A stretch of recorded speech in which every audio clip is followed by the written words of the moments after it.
Number 4 Shri K Ramachandran, ബഹുമാനപ്പെട്ട തദ്ദേശ സ്വയംഭരണ വകുപ്പ് മന്ത്രി. സർ, തദ്ദേശ സ്വയംഭരണ സ്ഥാപനങ്ങളുടെ നേതൃത്വത്തിൽ ഭവനരഹിതരുടെ പുനരധിവാസത്തിനായി നടപ്പിലാക്കുന്ന പദ്ധതികൾ താഴെ പറയുന്നതാണ്. 1. ലൈഫ് പദ്ധതി. ലൈഫ് ഭവന പദ്ധതിയുടെ ഭാഗമായി സംസ്ഥാനത്ത് 15,62,026 കുടുംബങ്ങൾക്ക് ഭവന നിർമ്മാണ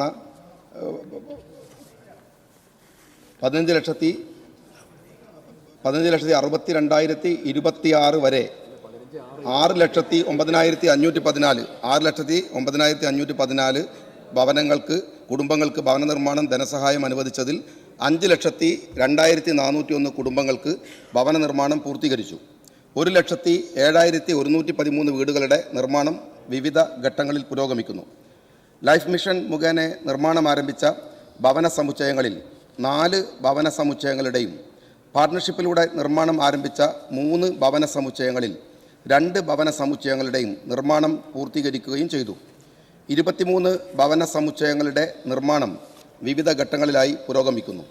ഭൂരഹിത ഭവനരഹിതരുടെ പുനരധിവാസത്തിനായി സർക്കാർ ആരംഭിച്ച മനസ്സോടിത്തിരി മണ്ണ് ക്യാമ്പയിനിൻ്റെ ഭാഗമായി 29.84 ഏക്കർ ഭൂമി തദ്ദേശ സ്വയംഭരണ സ്ഥാപനങ്ങൾക്ക് ഗുണഭോക്താക്കൾക്ക് രജിസ്റ്റർ ചെയ്ത് നൽകിയിട്ടുണ്ട്.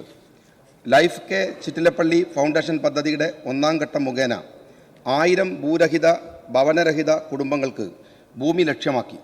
മേൽ പദ്ധതിയുടെ 2ാം ഘട്ടത്തിൻ്റെ ഭാഗമായി 509 ഗുണഭോക്താക്കൾക്ക് ഭൂമി നൽകുന്നതിനുള്ള രജിസ്ട്രേഷൻ നടപടികൾ പൂർത്തിയാക്കിയിട്ടുണ്ട്. ദീർഘമായിട്ടുള്ള ഉത്തരവാണോ? കുറച്ചുണ്ട്. ലൈഫ് ഗുണഭോക്തൃ പട്ടികയിൽ ഉൾപ്പെട്ടിട്ടുള്ള 100 ഭവനരഹിതർക്ക് ലയൺസ് ഇൻ്റർനാഷണൽ ഡിസ്ട്രിക്ട് 318A ആഭിമുഖ്യത്തിൽ നൽകുന്ന വീടുകളുടെ നിർമ്മാണം പുരോഗമിച്ചു വരുന്നു. PMAY നഗരം 2. PMAY നഗരം പദ്ധതിയുടെ ഭാഗമായി 1,14,037 വീടുകളുടെ നിർമ്മാണം പൂർത്തീകരിച്ചു. ഭൂരഹിത ഭവനരഹിതർക്ക് പാർപ്പിട സമുച്ചയം നിർമ്മിക്കുന്നതിനുള്ള അഫോർഡബിൾ ഹൗസിംഗ് ഇൻ പാർട്ട്ണർഷിപ്പ് ഘടകത്തിൽ ഉൾപ്പെടുത്തി 11 പാർപ്പിട സമുച്ചയങ്ങളിലായി 970 കുടുംബങ്ങൾക്ക് ഭവന യൂണിറ്റുകൾ നിർമ്മിക്കുന്നതിനുള്ള അനുമതി ലഭിക്കുകയും ചെയ്തു.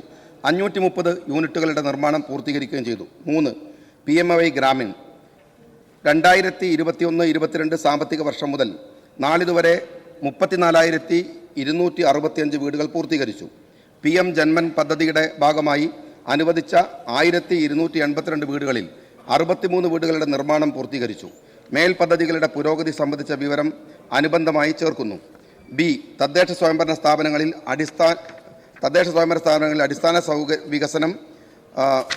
വികസനം ഉറപ്പാക്കുന്നതിനായി പൊതു ആസ്തികളായ റോഡുകൾ, ജലസ്രോതസ്സുകൾ, ആധുനിക മാർക്കറ്റുകൾ, അറവുശാലകൾ, ഗ്യാസ് ക്രമിറ്റേറിയങ്ങൾ, ആധുനിക ഓഫീസ് കെട്ടിടങ്ങൾ, കേസ്മാർട്ടിലൂടെ ലഭിക്കുന്ന അടിസ്ഥാന സൗകര്യ വികസന വിവര ശേഖരണ സംവിധാനം, മാലിന്യ സംസ്കരണ അടിസ്ഥാന സൗകര്യ പദ്ധതികൾ, കുടിവെള്ള വിതരണ സംവിധാനം വർദ്ധിപ്പിക്കുന്നതിനുള്ള പദ്ധതികൾ, നിരവധി ഡിജിറ്റൽ സംവിധാനങ്ങൾ എന്നിവ സർക്കാർ നടപ്പിലാക്കി. വിശദവിവരം അനുബന്ധ 2 ആയി ചേർക്കുന്നു.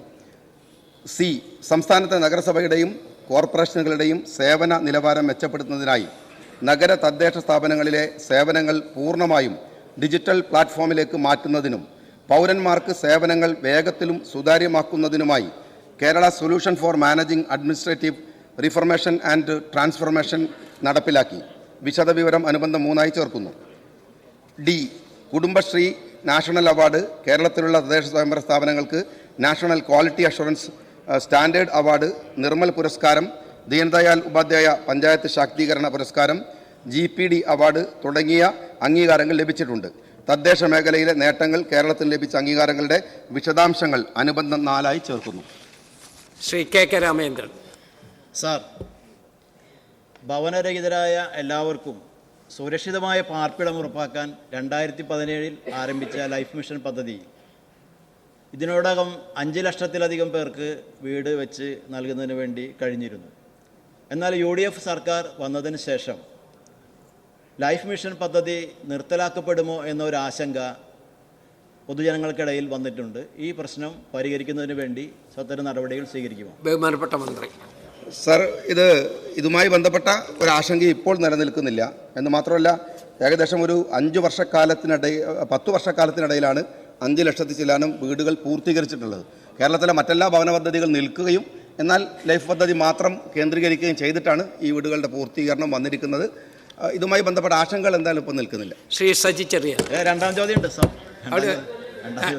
Second question. സോറി സാർ, ഈ പ്രസ്തുത പദ്ധതിയിൽ ഉൾപ്പെടുത്തി പണി ആരംഭിച്ചതും എന്നാൽ അത് നിർമ്മാണം പൂർത്തീകരിക്കാൻ കഴിയാത്തതുമായ കുടുംബങ്ങൾക്ക് അർഹമായ തുക അനുവദിക്കുന്നതിനാവശ്യമായ നടപടികൾ സ്വീകരിക്കുമോ? പ്രത്യേകിച്ച് ഈ ബഡ്ജറ്റിൽ ഇതുമായി ബന്ധപ്പെട്ടൊന്നും പറഞ്ഞു കേട്ടിട്ടില്ല. ബഹുമാനപ്പെട്ട മന്ത്രി.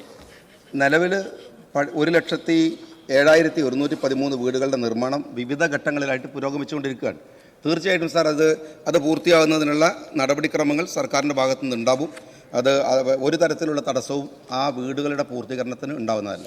ശ്രീ സജി ചെറിയാൻ. സർ, നിലവിൽ 4 ലക്ഷം രൂപയാണ് ഇപ്പോൾ ലൈഫ് മിഷൻ പദ്ധതി കൊടുക്കുന്നത്. ഇന്നത്തെ ഈ വിലവർദ്ധനവിൻ്റെയൊക്കെ ഒരു സാഹചര്യത്തിൽ, പ്രത്യേകിച്ച് ഈ അടുത്ത കാലത്ത് പെട്രോൾ ഉൽപ്പന്നങ്ങളുടെ വില വർദ്ധിച്ച സാഹചര്യത്തിൽ തുക വർദ്ധിപ്പിക്കുമോ എന്നാണ് എൻ്റെ ചോദ്യം. മന്ത്രി. സാർ, ഈ ഒരു മാസത്തിനിടയിൽ പ്രത്യേകമായ വിലക്കയറ്റമൊന്നും ഉണ്ടായിട്ടില്ല. ഇത് സ്വാഭാവികമായി വന്നുകൊണ്ടിരിക്കുന്നതാണ്. പക്ഷേ എന്നാൽ അതൊരു ത്രെട്ടാണ്. ഈ വീടുകളുടെ പണി പൂർത്തീകരിക്കുന്നതിന് പിന്നെ വിലക്കയറ്റം ഒരു വിഷയമാണ്. അത് പുതിയ വിഷയമല്ല, നേരത്തെ ഉള്ളതാണ്. പരിഹരിക്കുന്നതിന് ആവശ്യമായ നടപടികൾ സ്വീകരിക്കുന്നത്. സാർ, തദ്ദേശ ഭരണ സ്ഥാപനങ്ങളുടെ അധികാരം കവരുന്ന രീതിയിൽ നേരത്തെ ലൈഫ് വീട് എന്ന രീതിയിൽ എല്ലാ വീടുകളും ഒരുമിച്ചൊരു പദ്ധതിയിലായിരുന്നു. ഇപ്പോൾ SC വേറെ വീട്, മത്സ്യം വേറെ വീട് എന്ന രീതിയിൽ വരുന്നു. ഇത് തദ്ദേശ ഭരണ സ്ഥാപനത്തിന് തന്നെ അധികാരം കവരുന്നതാണ്. അത് സംരക്ഷിക്കാൻ ആവശ്യമായ നടപടി ബഹുമാനപ്പെട്ട മന്ത്രി. സർ, ആരുടെ അധികാരവും ഇവിടെ കവർന്നെടുക്കുന്ന പ്രശ്നമില്ല എന്ന് മാത്രമല്ല, ലൈഫ് പദ്ധതിയിലടക്കം മൊത്തത്തിൽ തന്നെ ഭവന പദ്ധതി പരമാവധി ആളുകൾക്ക് വീടുകൾ ലഭ്യമാക്കാനുള്ള നടപടിക്രമങ്ങൾ നിലവിലുള്ള പദ്ധതികൾ ആണോ പരിശോധിക്കേണ്ടത്, ഇനി വരുന്ന പദ്ധതികൾ ആണോ കൂടെ മെച്ചമുള്ളത് എന്ന് നോക്കി തന്നെയാണ് സർക്കാർ അതിൽ നടപടി. TM ശശി, വേഗം ചോദിക്കണേ, സമയം. LDF സർക്കാരിന്റെ കാലത്ത് നടപ്പിലാക്കിയ smart DG Kerala, palliative care എന്നിവർക്ക് ദേശീയ അംഗീകാരം ലഭിച്ചിരുന്നല്ലോ. ഇത്തരത്തിൽ മാതൃകാപരമായ പദ്ധതികൾ നടപ്പാക്കാൻ നടപടി സ്വീകരിക്കുമോ, അത് വ്യക്തമാക്കുമോ? ബഹുമാനപ്പെട്ട മന്ത്രി. സർക്കാർ കേരളത്തിലെ എല്ലാ നല്ല പദ്ധതികളും തീർച്ചയായിട്ടും തുടരുക തന്നെ ചെയ്യും. അതിൽ യാതൊരു മാറ്റവുമില്ല. ഇനി പുതിയ കാലത്ത് പുതിയ പദ്ധതികൾ ആവശ്യമാണെങ്കിൽ അത് നടപ്പിലാക്കുകയും നിലവിലുള്ള പദ്ധതികളിൽ അപ്ഡേഷൻ ആവശ്യമുണ്ടെങ്കിൽ അതും സർക്കാരിൻ്റെ ഭാഗത്തുനിന്ന് നടപ്പിലാക്കാൻ ശ്രമമുണ്ടാവും.